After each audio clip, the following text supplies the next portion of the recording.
HPE, Pat, like, look, you and I will sometimes talk about like kind of these OEM businesses being single digit, not double digit growth this quarter. Very excited for HPE. They saw 10% growth. I made a joke. I said they grew faster than one of the largest CRM SaaS companies on the planet this last quarter. How fun is that? Margin integrity in place. Antonio was very optimistic about not just AI, but actually seeing growth in their traditional server business. Who's done that? I mean, nobody's had good numbers in servers.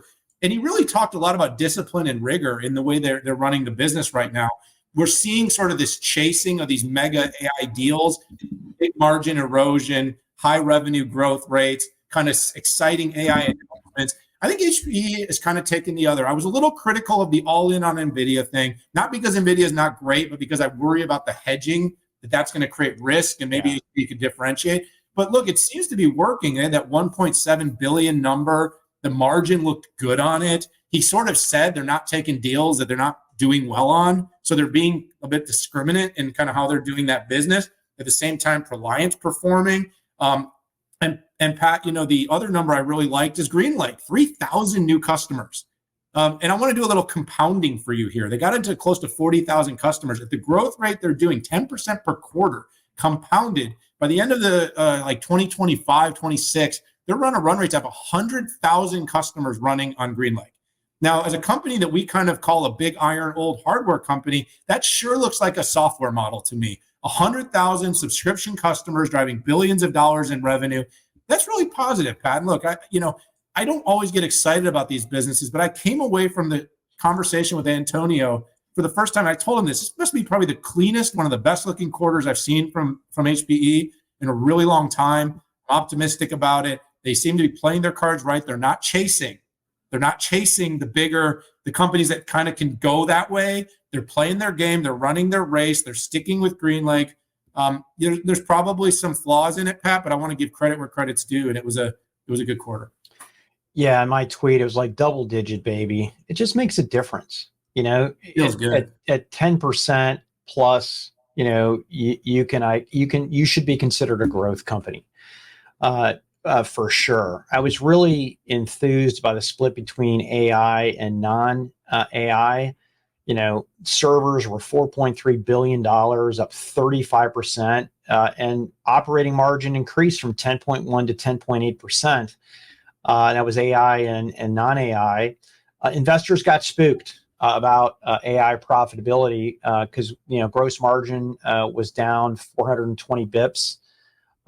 Edge and hybrid cloud revenue and operating margin was down year over year, and cash flow and FCF were down as well. But there were a lot of highlights that pushed out the low light there. And I was equally the margin erosion, Pat, was not nearly what others have faced in the same. It wasn't, and that was the Dell moment the previous quarter where people got spooked on margins. They looked at the flow through to profitability, and I think they had a very similar reaction. 37,000 GreenLake customers is it's impressive. And yeah, I know there's a lot in GreenLake, but that's GreenLake, and it's subscription service. I love that. One comment that Antonio made with me, he said that HPE infrastructure was in hyperscalers. And that was a new one for me. I followed up on who. Hey, are we sure this isn't tier 2 CSPs here, but hyperscalers? They were like, it's hyperscalers.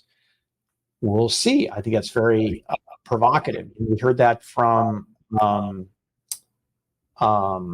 Pure Storage as well, and I'm guessing it's Meta there. So who knows? 35% improvement in ARR, and that's attributable to GreenLake. And I'll close this out by talking about the future opportunities here. Private AI just went GA. I cannot wait to talk to customers. I'd love to do an economic study across them as well, interview some of their customers and what the benefits that they're seeing. I got the demo of private AI, and it is freaking impressive. It's really good. I'm a hands-on guy.